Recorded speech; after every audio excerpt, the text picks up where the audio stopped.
आज हम गणेश जी भगवान से कुछ सीखेंगे, जो उनकी बॉडी है वो हमें क्या सिखाती है ना। तो ये जो इनके इतने बड़े कान हैं, ये हमें सिखाते हैं कि सारी चीज़ों को सुन लो। और ये जो इनका शेप है ना, ये है सूप का जैसा, जिससे हम छानते हैं ना गेहूँ वगैरह। तो वो हमें सिखाता है कि जैसे जो गंदगी होती है गेहूँ में वो बाहर निकल जाती है, और जो अच्छी चीज़ें होती है वो पीछे रख रख लेते हैं ना। तो उसको सुन लेते हैं और गंदगी को बाहर निकाल देते हैं। और इनका जो इतना बड़ा सर है वो हमें सिखाता है कि बड़ी सोच रखें, छोटी सोच कभी ना रखें। और जो छोटी छोटी सी ये आइज़ है गणेश जी भगवान जी की, ये आंखें हमें सिखाती है कि हर चीज़ को अच्छे से देखें, परखें, सूक्ष्मदर्शी बने।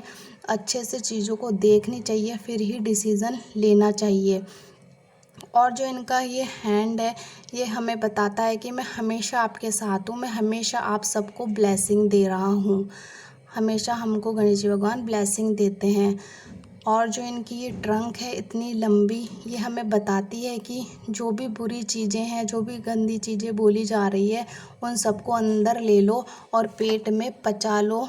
और वो अपने पेट में रख लेते हैं, पेट में पचा लेनी चाहिए। इतना बड़ा पेट है, वो हमें यही बताता है कि पेट में बातें सब कुछ अंदर पचा लेनी चाहिए, इधर उधर चुगली ना करते रहें, सारी अपने पेट में पचा लो। और जो इनका ये एक टीथ है वो टूटा हुआ है, ये हमें बताता है कि जो टूट गई चीज़, जो छूट गई उसे जाने दो, और जो हमारे पास है उसी के साथ खुश रहो। जो ये दूसरा वाला दांत है इनके पास एक, और इनका एक दांत टूट गया था युद्ध में, तो इन्होंने क्या करा, उस दांत को अपनी लेखनी बना ली और पूरी महाभारत लिख डाली। तो जो नहीं था उससे इन्होंने बहुत कुछ सीखा, उसका यूज़ करा। तो जो हमारे लाइफ में कुछ बुरा हम बोलते बुरा हो गया, तो उससे सीख लें और उसे जाने दें। और जो हमारे पास है उसे अपने पास रखिए।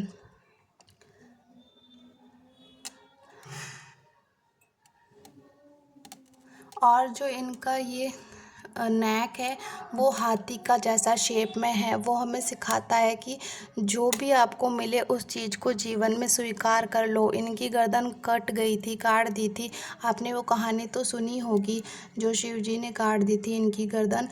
तो इनको हाथी की गर्दन लगाई थी, तो इन्होंने हाथी की गर्दन को ही स्वीकार कर ली।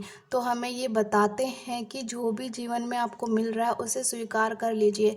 जैसे कि इन्होंने अपनी हाथी की गर्दन को स्वीकार कर लिया, उसी प्रकार हमें भी अपने जीवन में जो भी मिल रहा है उसे स्वीकार कर लीजिए।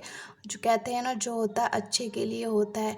उसी तरीके से हमें गणेश जी भगवान जी से बहुत सारी ये बातें सीखनी चाहिए, इनके शरीर से।